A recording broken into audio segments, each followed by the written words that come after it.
Olá, queridos, que prazer, que alegria estar aqui com vocês mais uma vez nessa noite. Vamos estudar um pouco da Palavra de Deus, né? Não temos tanto tempo, mas o tempo que temos vamos aproveitá-lo da melhor maneira possível, estudando e aprendendo e recebendo mais do Senhor para a nossa vida. É um prazer, é uma alegria para mim estar aqui essa noite com vocês.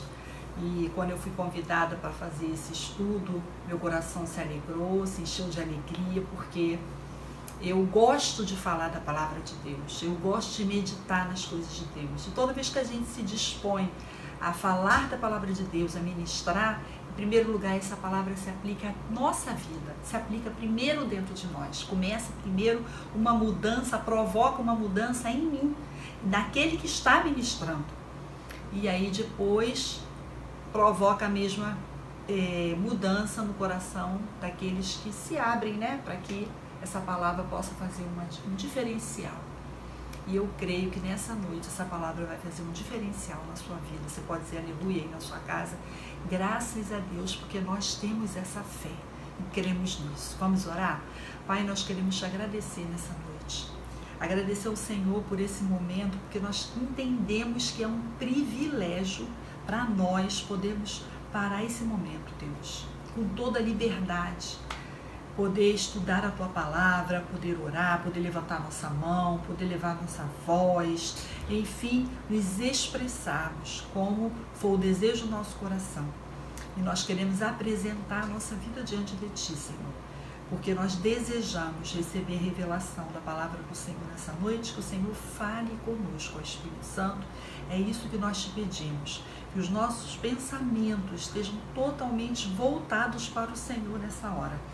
Que a nossa casa seja um ambiente de paz, onde possamos ouvir a Tua voz, Senhor, identificá-la. Esse é o nosso desejo, que o Senhor fale conosco, que o Senhor ministre ao nosso coração. Nós oramos assim, agradecidos ao Senhor no nome de Jesus. Amém. Hoje vamos estudar a Epístola de João, primeira Epístola de João, capítulo 2. E João tem muito a falar para a gente, é uma epístola muito rica, falando de amor o tempo todo, falando de renúncia do pecado, tudo que o cristão precisa viver e mais ainda intensificar nesses últimos dias. João vem nos ensinar e nós estamos aqui dispostos a aprender e Deus vai falar conosco e nós vamos praticar isso no nosso dia a dia. João começa essa epístola, esse capítulo, melhor dizendo, esse capítulo 2, usando um termo muito bonito, muito carinhoso, filhinhos. E quando ele fala assim, filhinhos, expressa o carinho que João tinha pelo próximo, o carinho, o amor paterno com que ele tratava a quem ele ensinava, a quem ia ouvir, ia ler essa epístola. E João começa falando assim, filhinhos, e isso expressa esse carinho. Eu achei isso muito, muito bonito. Quando ele utiliza o termo logo no primeiro versículo, ele diz assim, estas coisas. Quando ele diz estas coisas, que coisas são essas? Tudo aquilo que vai ser falado a partir de agora. Essas coisas, ele quer dizer, essas coisas que eu vou dizer para vocês, que eu vou ensinar a vocês. Então a gente tem que prestar, a gente tem que entender que a gente precisa ter essa sacada de, opa, vou prestar atenção porque é agora que vai começar, essas coisas estão vindo aí. E aí ele começa falando, olha, que o desejo de Deus não é que ninguém peque, assim como o desejo dele também não é, né? Para isso Jesus veio, para justamente desfazer as consequências do pecado, o peso do pecado que estava sobre nós, a condenação que o pecado trazia sobre nós. Então o desejo de Deus é que ninguém peque. O desejo de João também era esse, por isso que ele está ensinando, por isso que ele está usando essas palavras para ensinar a igreja. O desejo é que ninguém peque, mas olha, se vocês pecarem, caso aconteça. Então aí a gente já entende que o pecado não pode ser uma rotina na vida do cristão. Ah, eu sou pecador. Ah, a gente peca mesmo. Você vê como a forma que João dirige as palavras dele nos mostra nitidamente que o pecado, ele é um acidente na vida do cristão. Não pode ser uma coisa cotidiana. Filhinhos, não pequeis. Mas se pecar, no entanto, entretanto, apesar de, se você pecar, você tem em Deus um advogado junto de Deus, diante de Deus. Por quê? Porque a Bíblia diz que o maligno nos acusa, ele é o nosso acusador dia e noite. E aí nós temos um advogado, aquele que nos defende, aquele que nos advoga, que intercede por nós, que nos entende que ocasionalmente o cristão pode cometer um pecado, pode pecar por causa do engano, por causa da malícia, por causa das ciladas que o maligno arma contra a igreja, contra o cristão, contra aquele que é nascido de novo, contra aquele que não quer, que o desejo dele não é mais pecar. Então Jesus vem nos defender. Vem nos defender. Nós temos um advogado diante de Deus. Nós quem? Esse nós já nos mostra, já nos ensina, já quer dizer pra gente, já representa que qualquer um de nós pode cometer esse deslize. Temos um advogado, João fala assim, temos um advogado junto do Pai. Temos quem nós temos, ele se inclui nisso. E aí a gente vê que o acidente pode acontecer na vida de qualquer cristão. O que nós não podemos é permitir que o pecado nos domine. O pecado não nos domina mais, assim diz a Bíblia. Nós não estamos mais na lei do pecado. Jesus nos tirou dessa condição. Mas se você se acidentar, você tem um advogado diante do Pai, que é Jesus Cristo. E é isso que João está falando. Jesus Cristo, o justo. Jesus nos defende pela sua própria justiça e retidão. Jesus não tem nada de bom para falar de nós. Ele não tem nada de bom para falar de mim, mas ele tem para falar por mim. Por mim. Porque ele não me defende, ele não te defende com base nos teus méritos. Jesus nos defende com base nos próprios méritos. Jesus nos defende pela sua própria justiça, pela sua própria retidão. Ele se colocou em nosso lugar. Ele nos substituiu. E ele vem para Deus e diz assim, olha, eu sei que a Ivone pecou, eu sei que ela não deveria ser feito, mas olha, Pai, eu quero dizer para você que eu morri por ela. Olha para ela. E o nosso pastor sempre diz isso para a gente, né? Que Deus, quando olha para nós, ele vê o sangue do seu filho nos cobrindo. Nós temos as marcas de Cristo em nós, o selo da promessa está em nossa vida. E aí ele se apresenta e diz isso para Deus. E intercede por nós dessa forma. Foi por ela que eu morri. Lembra aquele sacrifício lá na cruz? Lembra tudo que eu passei? Foi por ela. Foi para pagar a dívida dela. Foi para pagar qualquer pecado que ela possa cometer. E aí João diz isso, mas isso não quer dizer que eu tenha liberdade agora para pecar. Que eu tenha que viver pecando. Não. Foi justamente porque Jesus fez isso por mim, é que eu tenho mais do que nunca fazer tudo, estar vigilante, estar atenta para não viver numa prática de pecado. O cristão, ele não pode mais viver, ele não tem esse direito de viver na prática de pecado. Jesus nos libertou da lei do pecado, da maldição do pecado, do peso do pecado, da dívida do pecado. E João nos exorta a isso. João nos exorta a obedecer os mandamentos do Senhor. João vem dizendo para nós, e que mandamentos são esses?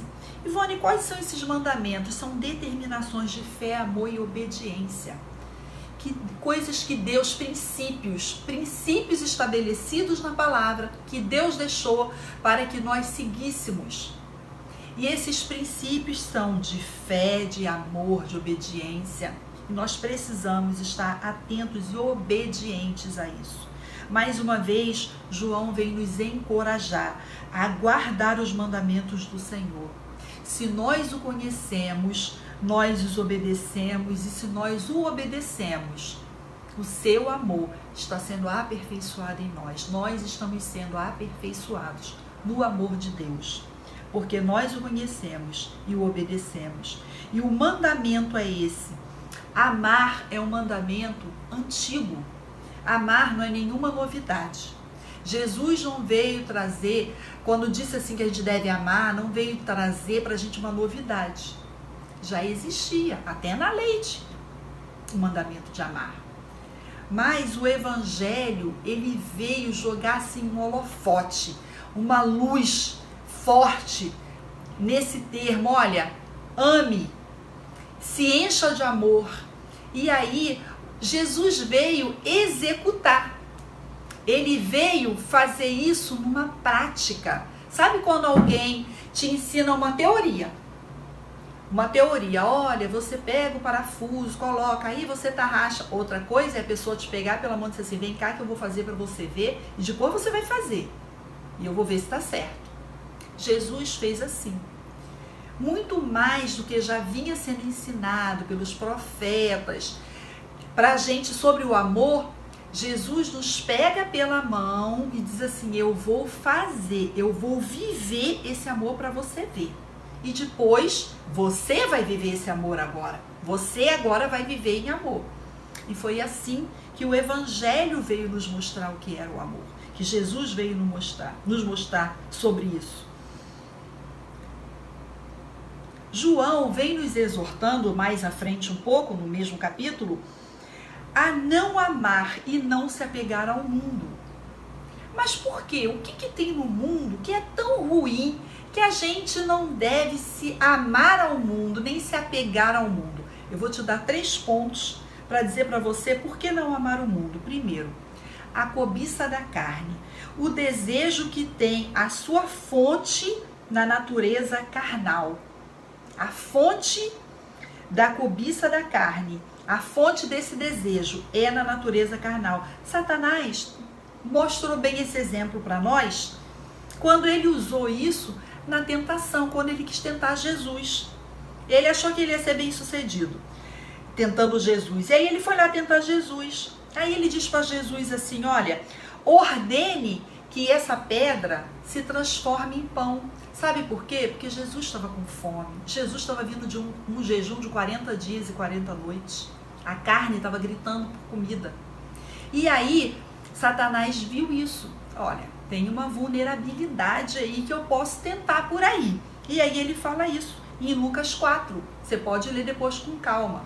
Lucas 4, sobre a tentação de Jesus. Ordene que essa pedra se transforme em pão. Isso é a cobiça da carne. É assim, eu tenho vontade, eu quero, eu vi, então eu vou lá e eu vou possuir, eu vou pegar e eu vou fazer. Segundo, a cobiça dos olhos. A cobiça dos olhos é um desfile pelo qual as coisas exteriores do mundo, as coisas passageiras dessa vida, nos inflamam, pode nos inflamar, pode despertar em nós um desejo. Riqueza e beleza. Satanás tentou Jesus, também tentou dessa forma. Ele tentou manipular isso aí também, esse desejo. Olha, ele disse assim, ele mostrou todas as riquezas, você conhece essa passagem? Todas as riquezas e os reinos desse mundo. E disse assim, olha, tudo isso eu vou te dar, se você se prostrar e me adorar. E aí você sabe o que aconteceu. Desde a primeira vez, quando ele mandou que Jesus ordenasse que a pedra virasse pão. Está escrito, nem só de pão viverá o homem. Aí Jesus fala de novo para ele, olha, Satanás, está escrito. Porque Jesus era a palavra, cheio da palavra. Terceiro, a soberba da vida. A soberba da vida é uma presunção arrogante, é uma exibição vaidosa. O orgulho foi o pecado pelo qual Satanás foi precipitado, foi lançado do céu, porque no céu não entra pecado. E ele desejou ser mais do que Deus. Entrou um orgulho, uma cobiça, uma vaidade muito grande nele. E aí, por causa disso, ele foi lançado do céu. E ele tentou Jesus com isso também. Sabe como foi que ele tentou Jesus? Ele disse assim: se você é mesmo quem você diz que é, né? Se você é filho de Deus, então lança-se daqui, que o seu pai, Deus, o seu pai, vai dar ordem aos anjos a seu respeito. Ele mandando Jesus se lançar lá do pináculo do templo. Jesus tentar a Deus. Olha, se lança daqui, que, bom, ele queria que Jesus tentasse suicídio, né? Se lança daqui, que o seu pai vai dar ordens aos anjos para te pegar, para te guardar. E Jesus, mais uma vez, não deixou esse orgulho, essa vaidade de ser o filho de Deus tomar conta. Ah, então eu vou provar para você, eu vou mostrar para você. Não, Jesus não fez isso. Jesus, mais uma vez, usou a palavra para repreender Satanás. E Satanás saiu da presença dele. Assim a Bíblia nos fala. E aí, e isso é o que tem no mundo. Isso é o que o mundo está cheio. A cobiça da carne, o desejo da natureza carnal, a cobiça dos olhos, o desejo inflamado por riquezas, por beleza, por desejar, por cobiçar. E a soberba da vida, uma presunção, uma exibição, uma arrogância. O mundo está cheio, por isso nós não podemos amar o mundo. E não devemos cobiçar nada do mundo, desejar dessa mesma forma. No versículo 18, o apóstolo João fala dos muitos anticristos. E aí você pensa assim, né, como eu, mas não é um anticristo? Mas Apocalipse fala de um anticristo. Por isso que é muito bom a gente estudar a palavra. Como assim João fala sobre os muito anticristo? Muitos. Como assim muitos? Sabe o que João está querendo dizer aqui, gente? Anticristo é tudo aquilo que se opõe, é o espírito. Não a pessoa do anticristo, mas o espírito do anticristo se opõe a tudo que é de Cristo, que diz respeito a Cristo. E a toda a criação de Cristo. Tudo que Deus criou, tudo que Deus fez, ele se opõe. E isso já está espalhado. Isso já está sendo visto. Isso já está sendo notado. Vou te dar um exemplo, muito para você entender, muito simples até. A família, a gente sabe que é um projeto de Deus. Então, tudo aquilo que se levanta com a intenção de destruir a família, de fracassar a família, é o espírito do anticristo sendo manifesto ali. Porque isso não foi o que Deus criou para ser. Então, esse é um exemplo que eu estou te dando, mas a gente poderia enumerar outros tantos exemplos aqui. Tudo aquilo que se opõe a Cristo, ao que vem em nome de Cristo, ao que Cristo veio para ensinar, para pregar, é o espírito do anticristo, e João está dizendo isso. Finalmente, João nos adverte para cuidarmos, para que tudo que nós ouvimos não saia de nós. Tudo aquilo que você tem aprendido não saia de você. Tudo aquilo que você recebeu nessa noite não saia de você. Mas que você seja praticante. Que isso esteja alicerçado dentro de você, arraigado dentro de você, sólido dentro de você. E que você possa praticar isso no seu dia a dia, testificar com uma fé genuína e verdadeira. E que você faça isso com a unção de Deus que está sobre você e que é verdadeira. João termina esse capítulo, e eu também quero parar por aqui, porque meu horário já foi embora, meus 20 minutos que eu tinha já está finalizando. João termina esse capítulo nos afirmando que Jesus é justo, e todo aquele que pratica a justiça é nascido de Deus. Então vamos viver esse amor, vamos viver o amor de Deus, vamos nos encher do amor de Deus e vamos espalhar esse amor de Deus. Vamos viver, vamos tratar todos com amor. A Bíblia diz em João 3,16, porque Deus amou o mundo. Deus não amou só quem era isso, quem era aquilo, quem era assim, quem era assado, quem era... Não. Ele amou o mundo, ele amou a todos. E é isso que Deus espera de você e de mim. Que nós amemos a todos. Sem separação, sem divisão, sem escolher só quem me agrada, só quem gosta de mim, só quem sorri para mim, só quem isso, só quem aquilo. Temos que amar a todos. É isso que Deus espera de nós. Todo aquele que pratica a justiça é nascido de Deus. E esse é o meu desejo. Eu quero praticar essa justiça, a justiça de Deus. Porque eu sou filha de Deus e quero ser reconhecida como filha de Deus.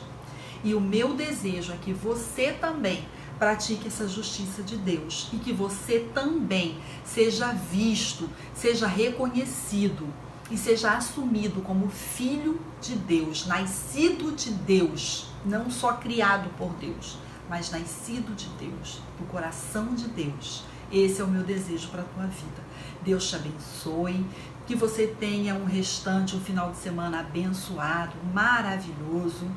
E esse é o meu desejo. Até o próximo encontro, se Deus assim nos permitir, estaremos aqui.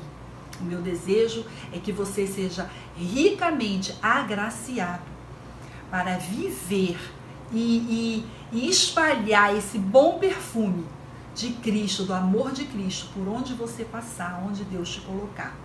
Amém? Eu quero orar com você, Pai. Eu quero te agradecer por essa palavra.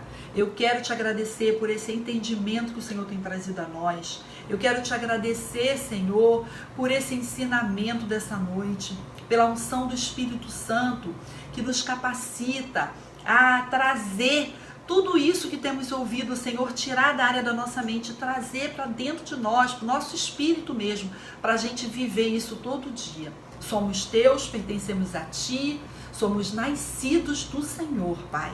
E esse é o nosso desejo, ser reconhecidos, porque somos parecidos com o nosso Pai, porque vivemos como nosso Pai, porque temos o caráter do nosso Pai, temos a identidade do nosso Pai. Esse é o nosso desejo, Pai. Eu quero abençoar agora a vida do meu irmão, da minha irmã. Quero abençoar essa casa, Senhor, essa família que estava aí com esse aparelho ligado, conectado aqui com a gente, passando esse tempo, esse período aqui, falando com o Senhor, ouvindo do Senhor, meditando no Senhor, glorificando ao Senhor, exaltando ao teu nome. Que essa casa, por causa disso, essa casa seja ricamente abençoada. Nessa noite eu dispenso a bênção do Senhor, libero a bênção do Senhor no mundo espiritual sobre essa família, sobre essa casa, sobre esse meu irmão, sobre essa minha irmã. Que eles vivam a bênção do Senhor nessa noite ainda. Em nome de Jesus eu oro assim e te agradeço. Amém. Deus te abençoe rica e abundantemente. E até o nosso próximo encontro, se assim o Senhor nos permitir.